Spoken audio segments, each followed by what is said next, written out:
Hello and welcome to the Tennessee Informer. I'm your host, Dave Vance. Our guest tonight is Courtenay Turner from the Courtenay Turner podcast. But first it's time for updates and announcements. If you have an announcement for a conservative organization that you would like announced on this show, please send the information to tninformer.tv@gmail.com the Friday before the show.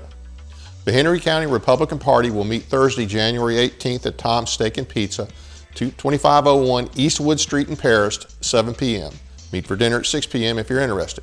Candidates for the county caucus on February 24th, whether declared or potential, are encouraged to attend and speak. What's their Facebook page for any weather cancellations? Now to our guest. Courtenay Turner is the host of Courtenay Turner Podcast, WIM, which stands for What is Movement, and her new upcoming show, The Right Voices. She is also a speaker and aerial acrobatic performer. Having spent her academic career largely steeped in the world of philosophical and psychological text, and being a passionate athlete and performing artist, paved the way for the world in which she is currently immersed. Many today know her as the host of Courtenay Turner Podcast, where she boldly seeks truth, diving into a myriad of deep topics surrounding issues of health, fitness, medicine, philosophy, psychology, politics, geopolitics, and sociocultural zeitgeist. However, she was born with a rare set of circumstances that has greatly impacted her perspective. And I encourage you to read her full story on her website at CourtenayTurner.com. To say she has overcome a lot in her life, especially early on, is a huge understatement. Courtenay, thank you for being with us tonight, especially on such short notice. How are you doing tonight? I'm doing well, thank you. Thank you for having me. Yeah. Anything else you want to tell us about how you got involved in doing these podcasts and how you ended up in Tennessee? Sure. I was living in Santa Monica, California, and some may know that the COVID measures were pretty extreme there, and everybody was wearing a mask. We were completely locked down. I was fired from both gyms that I was working at. I cannot prove it, but I am 99.99 repeating sure that it was over politics. And I, as you had mentioned, I'm an aerial acrobatic performer and speaker, and I was at the time doing performances and speeches centered around movement as a metaphor for life, and talking about my personal birth story and ways that people could use movement, like physical training, to overcome adversity in other areas of life. All this to say, all of that was obviously canceled during 2020, and I found myself with a lot of downtime and very isolated because I learned how to speak by reading lips because I'm hearing impaired. I'm bilaterally hearing impaired. I was born with several complications, as you alluded to in my bio.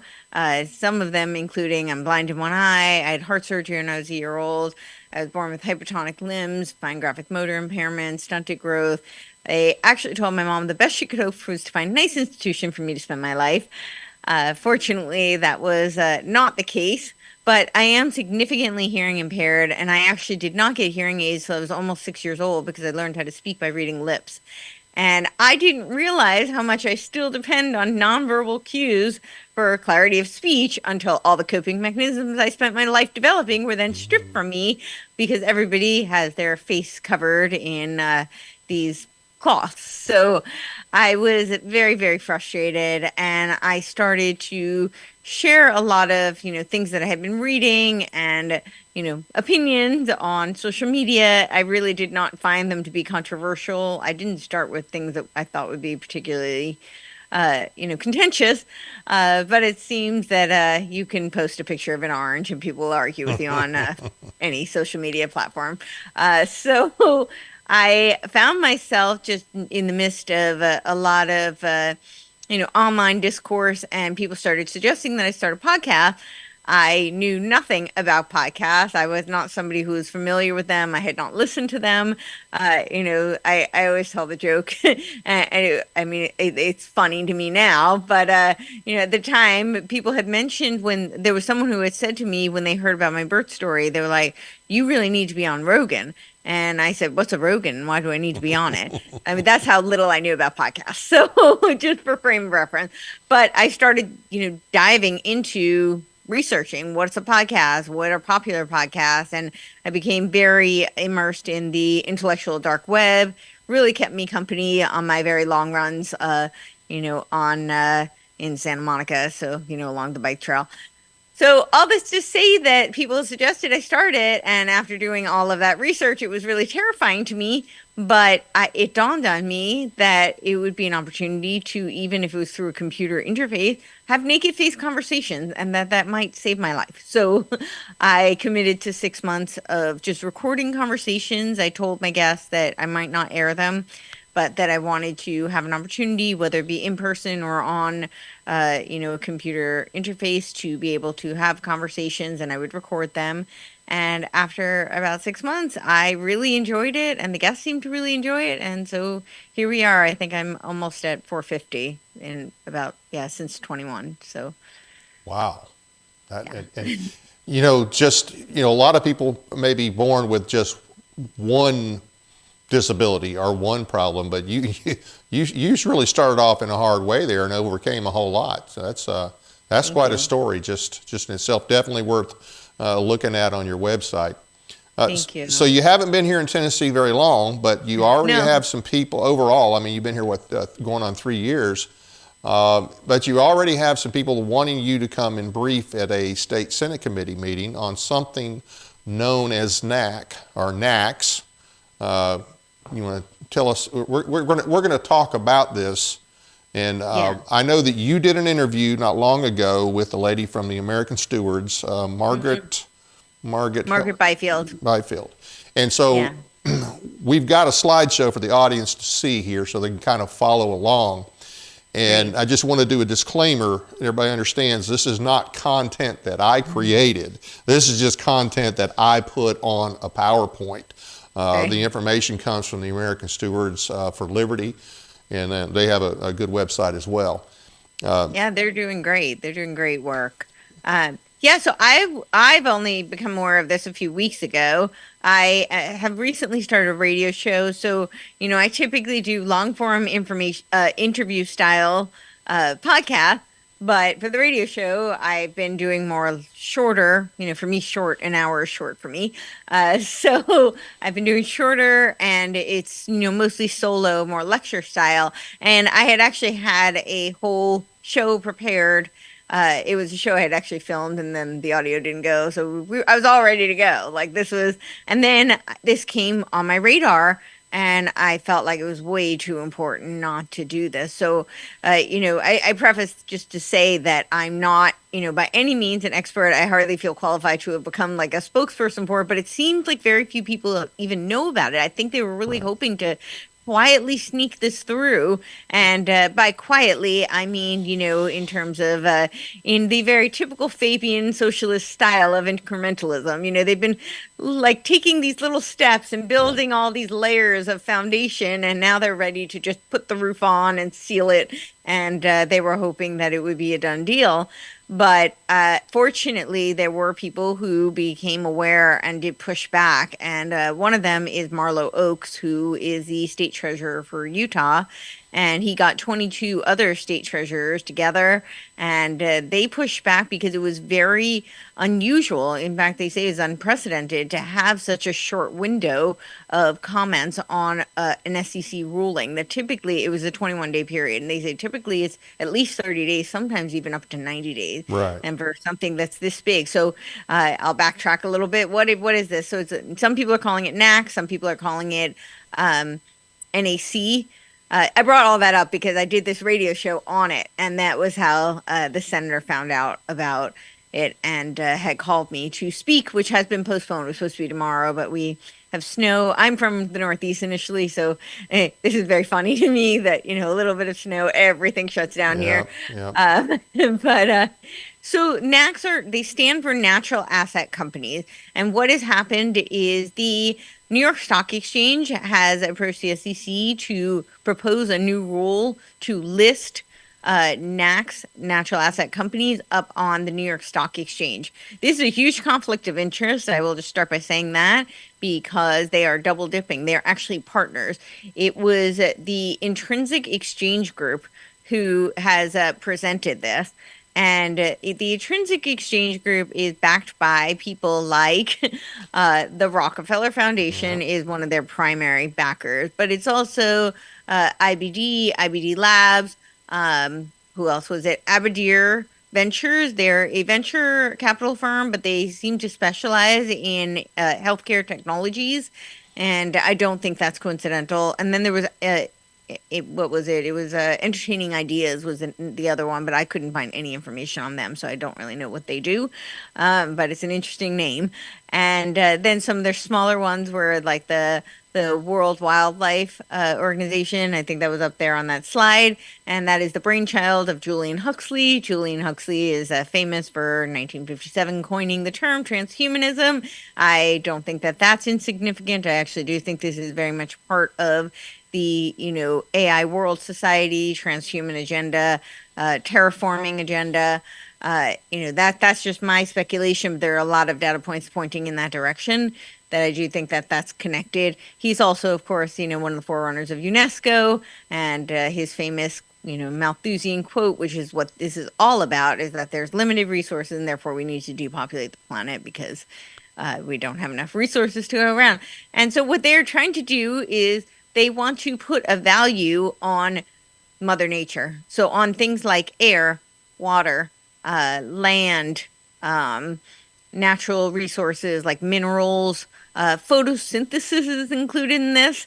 So the Biden administration has been, it seems like they've been waiting for the Biden administration because they got to work on this right away as soon as they got into office. So they did a initiative, like one of their first bills was on this a green economy agenda, 15-year plan, right? They also did an executive order to put nature on the balance sheet. Right. And so now this means that this is going to be a way of them leveraging the debt. And then there's, of course, this purpose of this is to move towards a 30 by 30 agenda it's actually by 2030. Right. But that is just a stepping stone to get to the half Earth agenda. So half Earth was. Okay, I mean, I'm not familiar with that term. The half Earth agenda. I've never heard that one. Half Earth. So the 30 by 30 agenda is they want by 2030, only 30% of the Earth will be inhabited by humans, could be used for human use, and the rest of the land, so only 30%. And so then the half Earth agenda, and the Biden administration, they had initially done. Proposed that, but then it wasn't very popular. So they changed the name to. Yeah, imagine that, right? People did catch on to that. So they changed the name to America the Beautiful, which sounds much nicer. I do think America is beautiful, and we should celebrate the beauty in America. And I do think part of the reason they're targeting America so much, so it's worth noting that several other countries, by I think it was 2012, 90 countries had already signed on to what I call like I'm not the only one calling this because it's really, there's no other way to explain it. It's just voodoo accounting. But according to the UN, what it's technically called, that, they love their acronyms. It's SEEA, Ecosystem Accounting. And SEEA stands for Systems of Economic Environmental Accounting. Systems of Environmental Economic Accounting. So these NACs then are essentially these natural asset companies. Let's say you got a piece of property, whether it's federal, private, or whatever.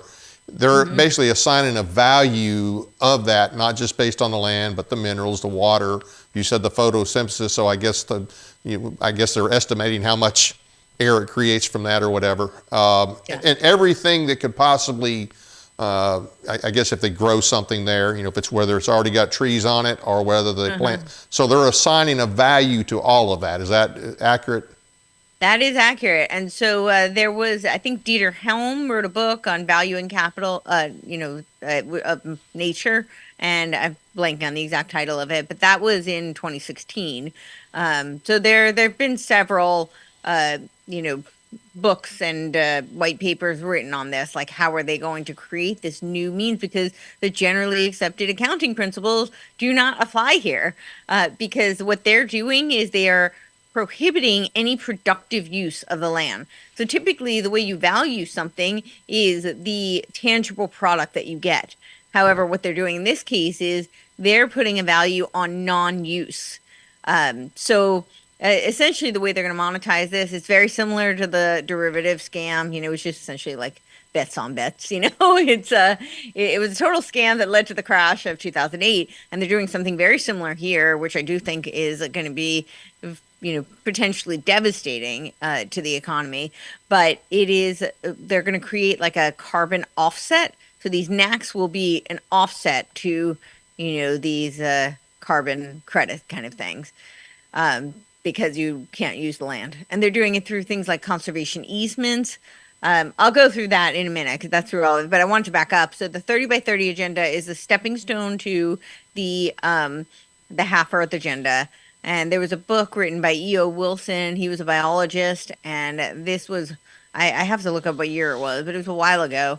And he outlines the whole half Earth agenda, and that is, just an extension of the 30 by 30. So it's the only half of the Earth can be inhabited or used by humans. I don't know if you have that map. I think in one of the slides you had a map that I had sent you. Yeah, there's a map. There we go. There we go. Okay, so this is the 30 by 30. And if you look at where it says normal use, the green, that's normal use. And that basically just means like human inhabitation. And look how little of the land is designated for that. So Wow. that's what they want to get to.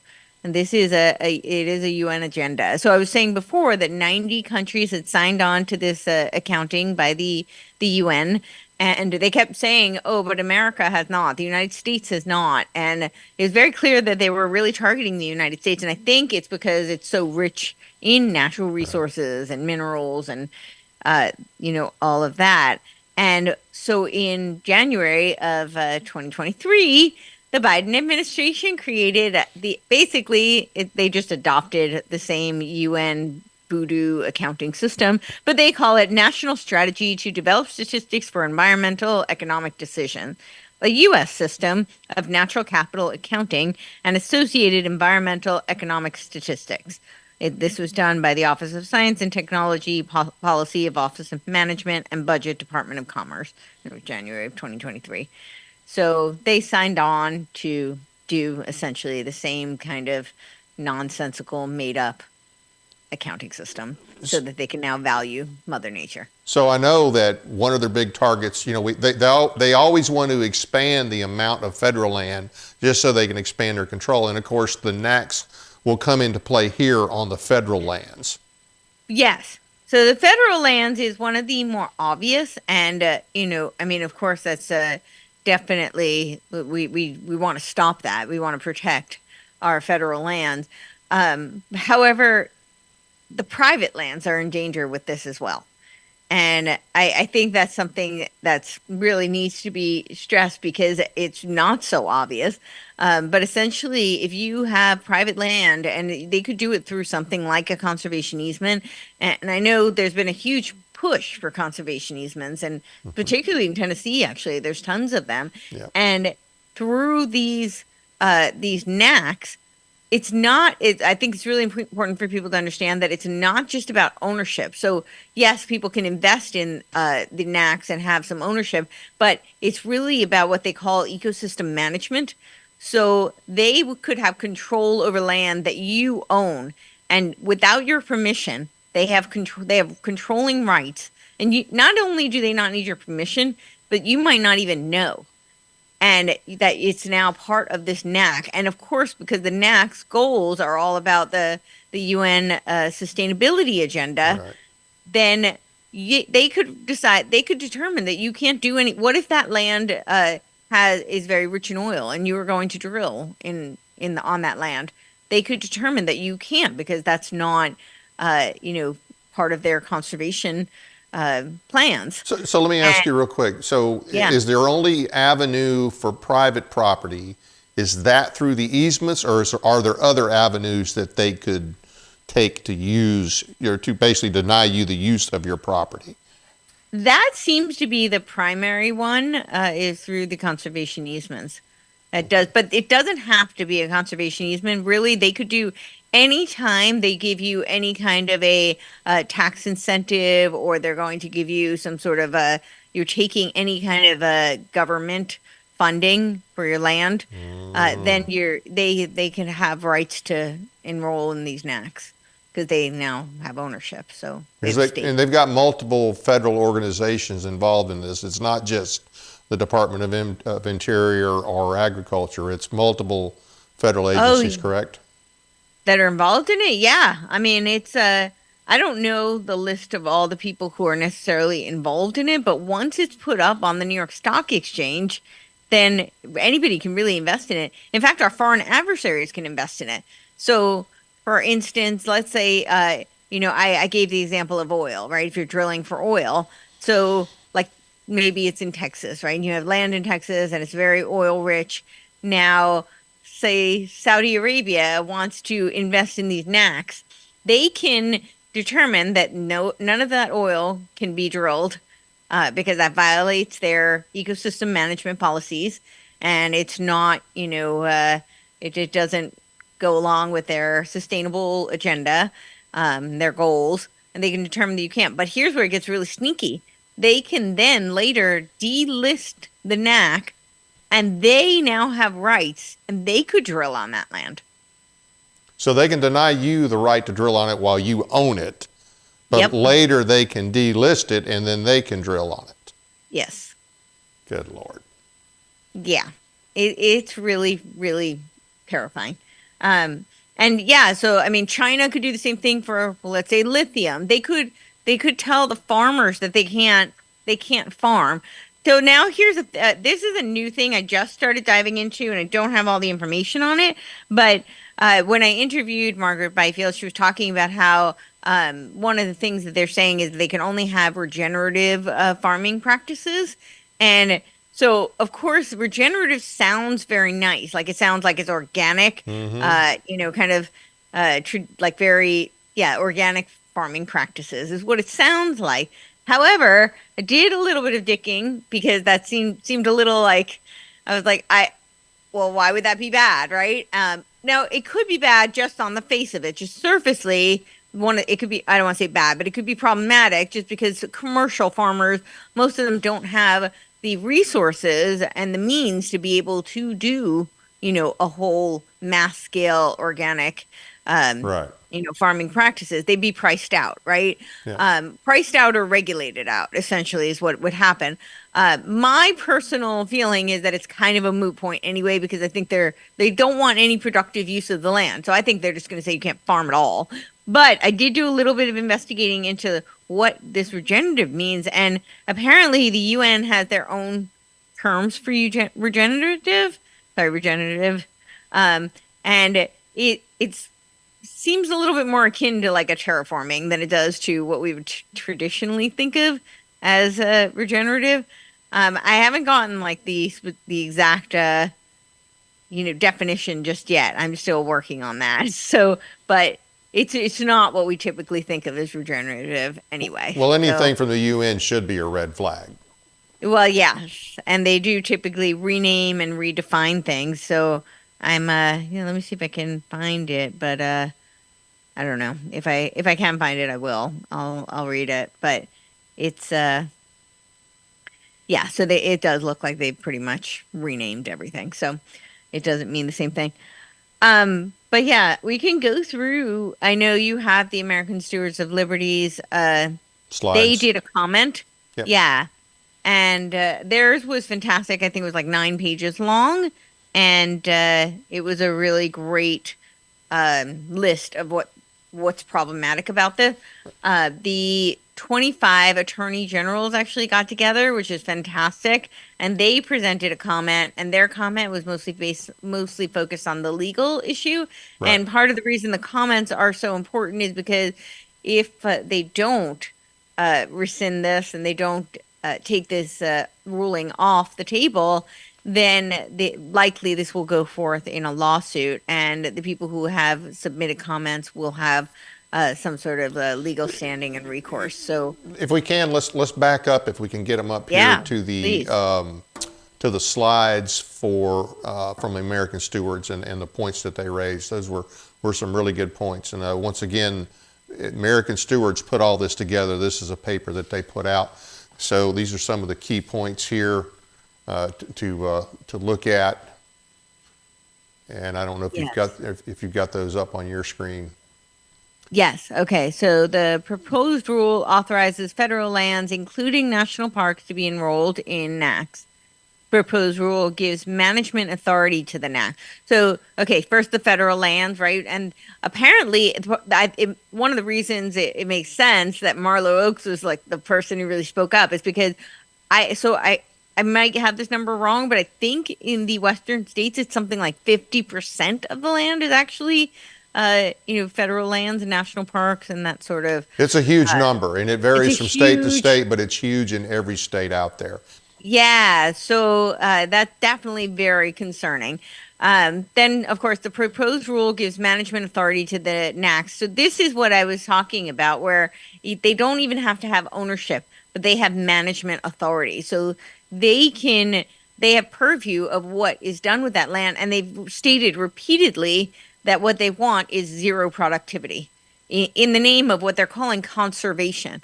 They call it conservation, but that means essentially that it cannot be productive use of the land.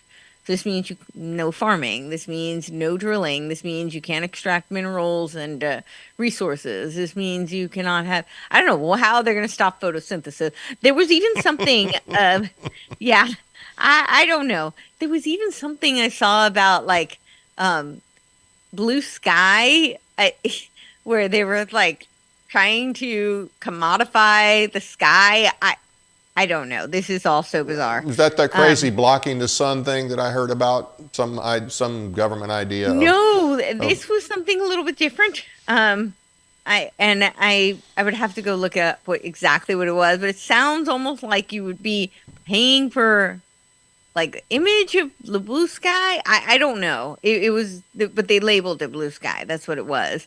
So it's strange. I don't know if that means they're gonna like a hologramic kind of effect. I don't know. I have to do more digging on that. I did find, okay, so they have co-opted the term regenerative. So in organic farming, traditionally it's like what nature would produce, right? And with them, it seems to mean things that are like fossil fuel byproducts, regenerative in the lab, and AI computers. So it's like regenerative, meaning their version of quote unquote green. So uh, not using the land itself, but like synthetic. okay. Yeah. In lieu of using the land, so you're not using the real resources. It's something that you're Which is creating. Yeah, exactly. Which is totally what I had initially. So I did a tweet a while ago when I first learned about this, and I said, I have no idea because I barely dug into this, but my suspicion is that this is what they're going to be doing is they're going to be using this as part of their terraforming. We already have Bill Gates's fake salt. We have the fake meat. They're going to create, right, you were talking about blocking the sun's rays, so they're going to have like an artificial kind of environment they're creating. Of course, they want to put us all into the metaverse. So I do think that that's part of what's going on there. But yeah, we can go back to the list. Sorry.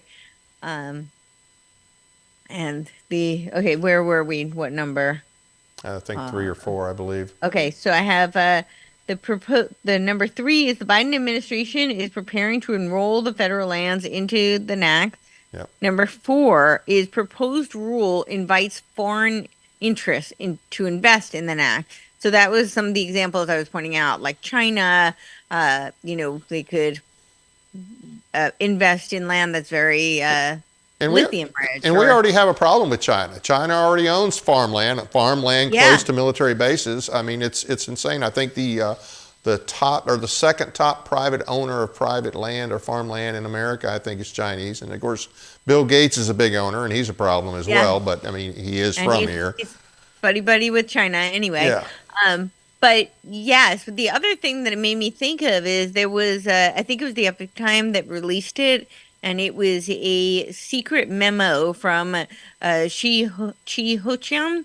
I might be mispronouncing that, but he was the defense minister of China, and the Epic Times released his memo, which had all the plans, and in there they talked about how the elites in China have deeds on American land, and Yeah. so they're just waiting for the owners to I guess die or leave or and to take over. And I was just thinking, well, that this would be a prime opportunity for them to just invest, and they don't even need to have ownership. They could just have total control through these natural asset companies. So yeah, that it really does open up a loophole for our adversaries. So Absolutely. that is concerning. Then the land trust can enroll conservation easements without the landowner's permission. So that's also very concerning. This is talking about private land. Right. So let's say you have a land trust and they can just enroll it and you don't have to have, they don't have to have the owner's permission to do that. So So if you're part of a land trust, the trust, your property is part of that. The trust itself can just enroll you in that, and you have no say. exactly. Wow. Yeah. Just more communism. This is just communism. On with a green, steroids. on steroids with a green shade. It's communism with like the most egregious extreme form of corporate techno-fascism. That's really what it is. It's like a merger of all of that. Yeah. So then the exclusive rights to natural processes will be monetized and assigned to NECs. Right. And this was, things like photosynthesis. I was talking about how crazy that is. But yeah, natural processes like air, the water. So Everything on that piece of land, whether it's private or federal, which that's another thing. Our federal government's not supposed to own land other than the Capitol and some military installations, but they've got all these millions of acres, especially out west. But I tell you what, there's quite a bit of land in Tennessee under federal control. And we was wondering too, talking to a friend that, I think Tennessee is, I'm trying to remember what it's categorized. It's the whole state of Tennessee is a natural heritage area or something like that. So I don't know how that would play out, but I'm sure it wouldn't play out well.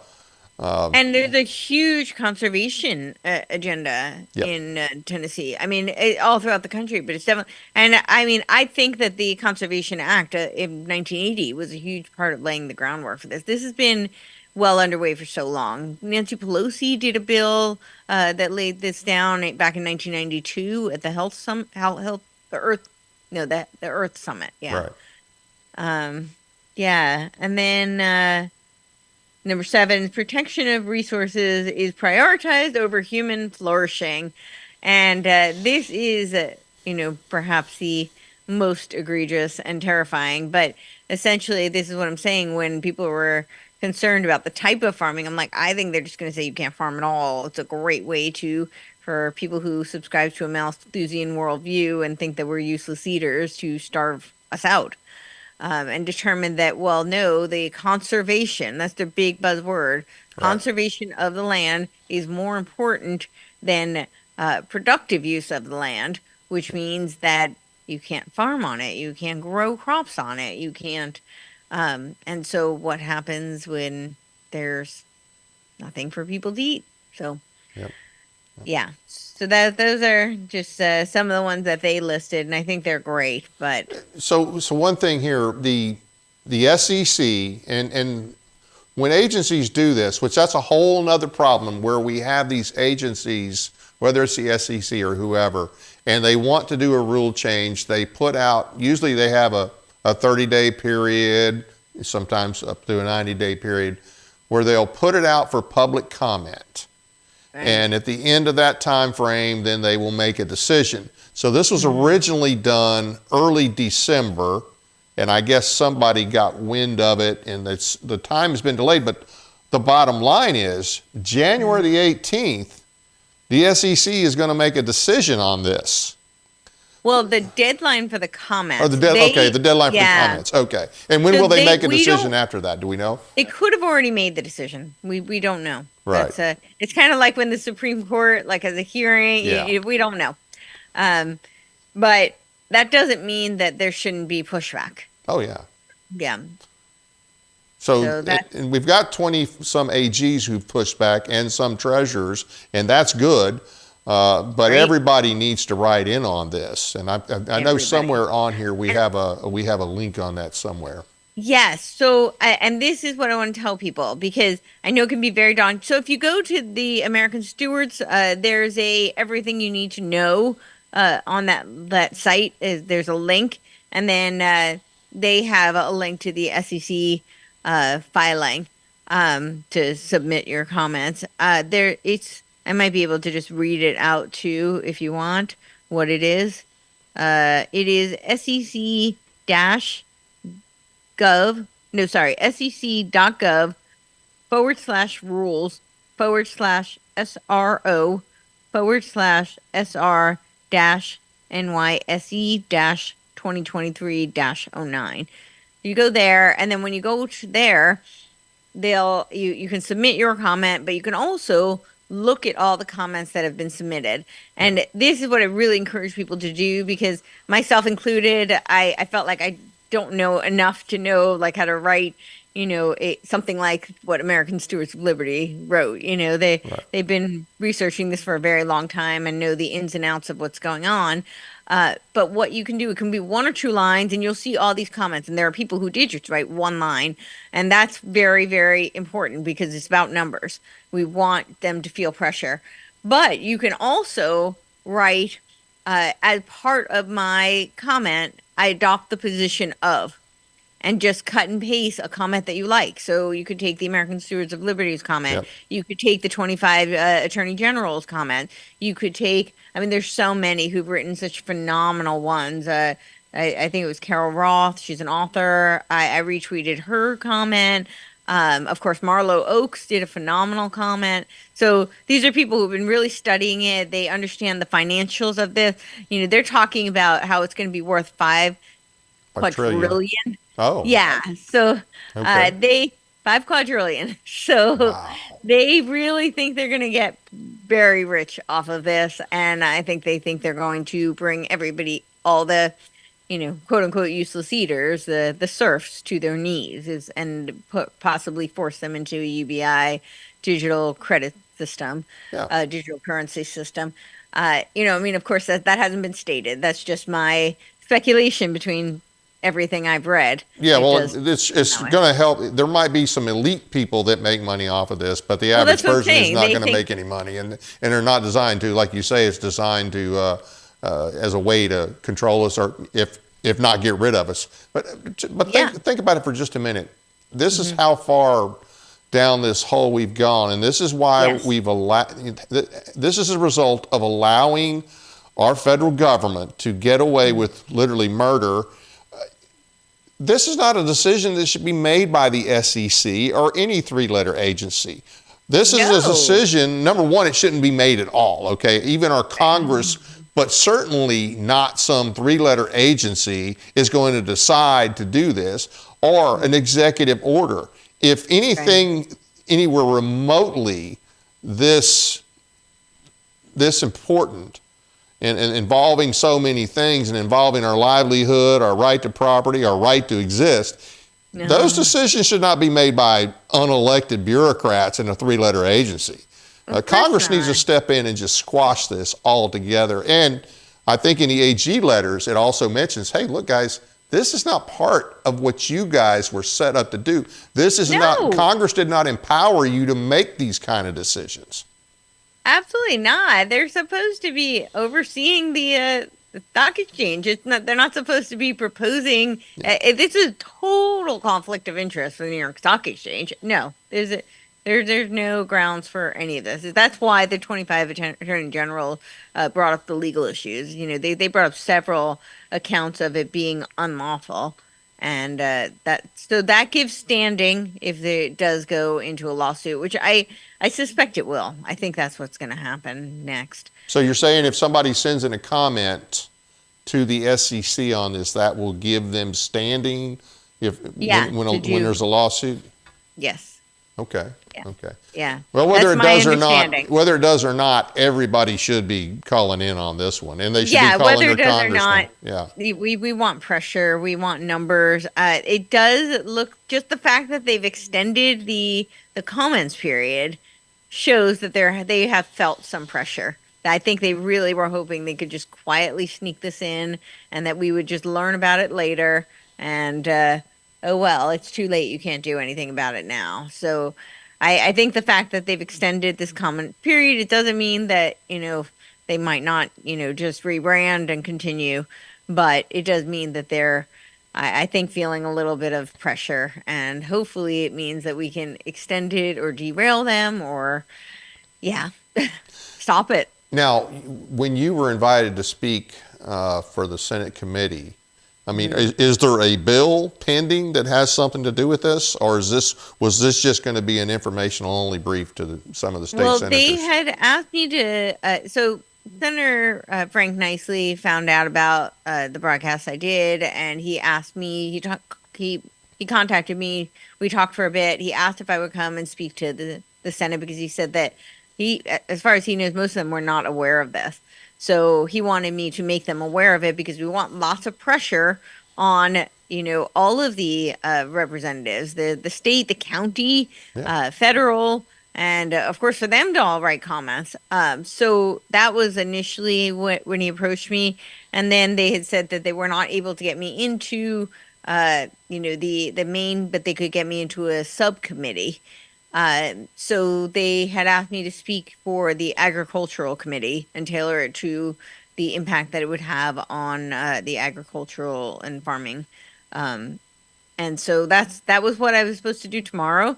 However, we've had some snow here, and so apparently they're closed for the entire week. Yeah. And they said that they will contact me to reschedule for next week, which I will still do, of course, but it is unfortunate because the deadline for the comments is going to be Thursday. So I think I'm going to try and compose a letter to the various committees, and I haven't decided. I'm going to spend the time that I was going to be speaking to work on that tomorrow, but I'm not entirely sure how I'm going to do that. But I might really just compose some of these phenomenal comments and explain that this needs to be addressed, this needs to be stopped if at all possible. And I think that they're in a position to do so. They should be putting pressure to stop this. Oh, absolutely. So 18th is the deadline. We don't know when the decision will be made if it hasn't already been made. Do you know how long normally after the comment session ends when they announce their decision? You know how long that normally is? I don't know, but I know February 2nd, up until February 2nd, there is a time for a rebuttal. So they can rebut, the people who made comments can rebut against whatever the decision is. So I'm guessing it's the 2nd is when we'll know, but I'm not entirely sure. Some of this stuff was kind of hard to dig up. So I'm just going based on that I got from Margaret Byfield when I had her on. She said that it does. I knew that it was extended to the 2nd, but I wasn't just sure about the, what they would do on the 2nd. So it's essentially just a rebuttal. Right. And then from there, she said it's a lawsuit. And how did you find out about this again? I saw it floating around on Twitter. And I was like, this sounds terrifying. What is this? So I started digging into it. Wow. Yeah. So that's essentially how I found out. I don't even remember who first brought it to my attention on Twitter. But I know that I then saw Dr. James Lindsay and Michael O'Fallon were talking about it quite a bit. They were really trying to sound the alarm. So I saw, and then I found Marlo Oaks, and I just kind of went down the rabbit hole and started digging up whatever I could. Right. So, and just so everybody knows, since we are here in Tennessee, our AG has signed on to this. He is one of the signatures on there. Yep. I don't know about our treasurer. Has our treasurer? Do you know? I don't know if our treasurer did, actually. Oh, there was one other thing I wanted to bring up because I don't know for sure how it's connected, but I do suspect that it is. There's something called Region Smart, and that is backed by BlackRock, and it's essentially like a tri-state quasi-government done with smart sensors, and it is comprised of, right now, it's Tennessee, Mississippi, and Arkansas, and they are trying to push this throughout the country. So a tri-state, so they're putting it forth to other tri-state It was a area compact. right now. You're talking. It's You're a talking compact. now. Unless I remember, actually in 2022, they tried to pass that, Yeah. and we found out about it, Yeah. and that was defeated that year. Now, if they have passed it since then they did a really good job of keeping it under the radar, because there was a lot of flack. What's that? So I'm pretty sure that they did pass it, because they needed only two. So Arkansas really fought back against it. Right. They had, and I forgot what their initiative was, but it was like, I'm going to blank on the name. I apologize. But Arkansas did a whole initiative against it, and they were very much aware and against it. But I'm pretty sure that Tennessee signed on in Memphis, and I'm going to find it. Not Memphis, but like the county that Memphis is in. Yeah. And I'm going to find all the counties, because I have it right here. Let me see. And then I'm pretty sure Mississippi signed on as well, and it was there's a bill that they did, and that was Bill 2716 in Mississippi. So I'm pretty sure that they did sign on. Okay. I definitely want to find out, because I remember that compact. I remember we got word of it. We realized what it was, and there was enough people. And matter of fact, the state legislator, the House guy that was supporting it, once he found out, now, he's a legislator, he's a politician, but once he found out, he's like, oh, hey, I had no idea. And, we won't go down that road. And so I'm not saying that they haven't come back and done it under some other, they disguised it somehow, but I'm pretty sure that when that was brought forth, that was defeated then. But they could have come back under something else and flown under the radar and gotten it through. But we definitely need to find out for sure. We need to find out. Yeah, I hope you're right. And definitely I would like to find out for sure. I just will list off the counties that are included. So it's Craighead County, Arkansas, Crittenden County, Arkansas, Mississippi County, DeSoto County, Fayette County in Tennessee, Shelby County, and Tipton County. Yep, those were the three. Were the three. I remember that. So, I'll do some digging, and maybe they were able to, but I know we killed it at least then, but maybe they brought it back some way, somehow, and it flew under the radar and they got it through. But here's the bottom line.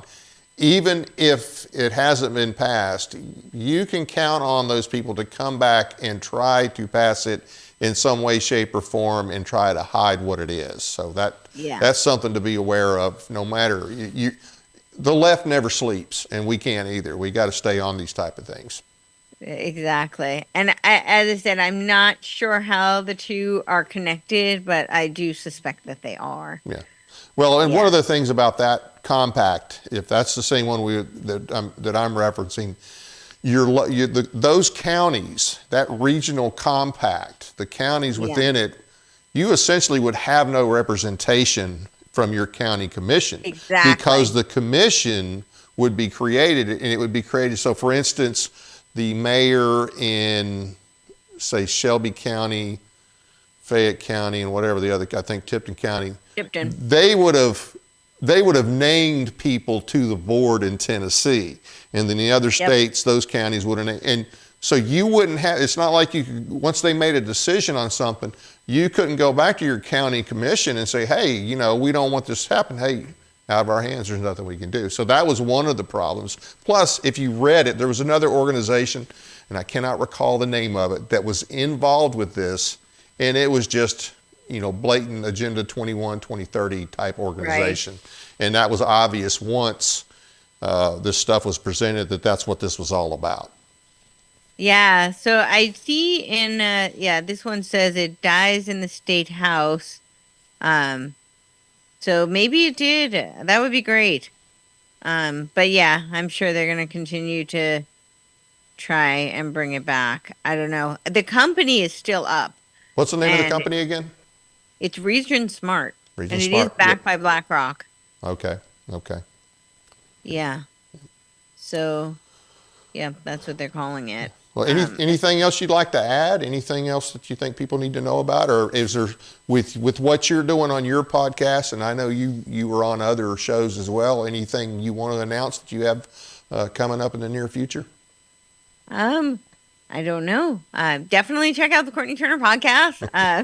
I've been covering this quite a bit, but we cover lots of other things typically. So definitely check that out. I do a radio show once a week as well. I'm also I can't remember if I mentioned it on here or beforehand, but I'm talking about the College Fest. So it stands for Creative Artists Uniting for the Sovereignty of Everyone. We did it last year, June 3rd and 4th. We did it right outside of Nashville in Tennessee, and it looks like we will be doing it again around the same time in June in Nashville. And we had 53 acts. It was speakers, comedians, musicians, filmmakers, artists, like fine artists, and panelists, and lots of speakers. And I'm an aerial acrobatic performer. I did 2 routines. So it's really just a platform for independent creative artists because, they typically co-opt the arts for the purposes of social engineering, culture creation, and propaganda. So I want to give a voice to those independent creative artists who often are either silenced or cannot, they just they can't make a living because they're, I always used to say that it was like you had to make bargain with the devil in order to succeed in the music industry in Hollywood. And I kind of meant it figuratively, but it really seems like that might have been kind of literal. So that we do that. And, I don't know. I mean, right now I really, like I said, I hardly feel like any kind of an expert on these NACs. Through what I'm seeing, this has been in the works for so long, is all under the guise of sustainability, the climate crisis that they're they're telling us is such a problem. And it's all attached to that. Yeah. And really, they've been building it for decades and decades. But this just seems like one of the big triggers. So of course, I don't think this is, the be all end all. I think, as you said, they'll keep marching forward, just like with Region Smart, even if it's not under the same name. But I do think that if we can stop them from listing it on the New York Stock Exchange, that's a huge win, and in slowing down their plans. So I just really hope that people will write in the comments and that we can, if nothing else, slow them down, make them feel like there is a little bit of pressure and being pushed back. So that's what I'm. And for the audience, if you notice, we got the take action slide up there, and then if you look down at the bottom, that's where you can email your comments to, make your comments to. But hey, make sure your state rep and your state senator know about this as well. Make sure your U.S. rep and your U.S. senator know about this. Let everybody know. I mean, especially any property owner you have, family, friends, whatever. I mean, because this is going to affect everybody if they're able to pull this off.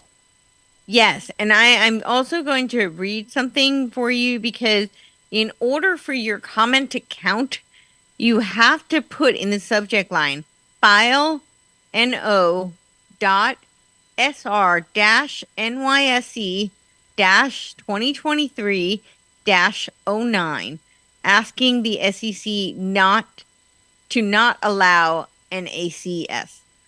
So that has to be in the subject line in order for this to count. Is that information, is it out on the American Stewards site?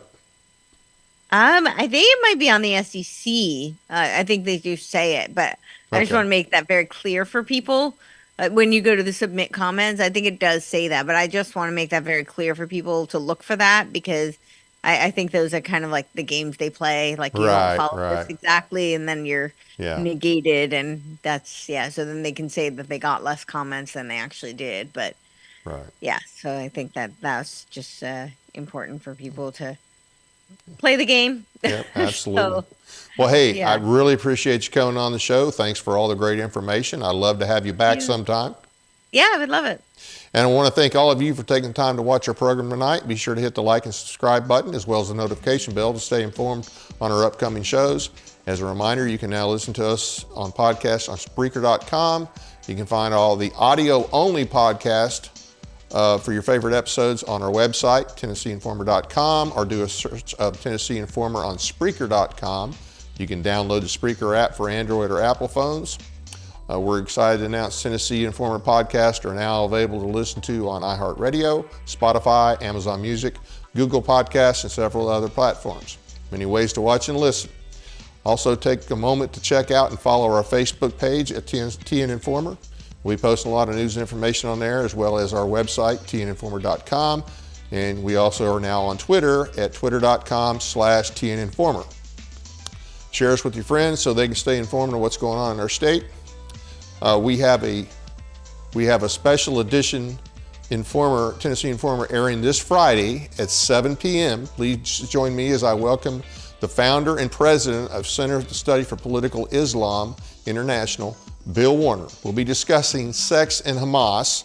Now, I know that's kind of a strange title, but if you've heard about the atrocious things that have been happening over in Israel, committed by Hamas, which, as you'll see if you listen to this interview, that is Islam. That is what they do.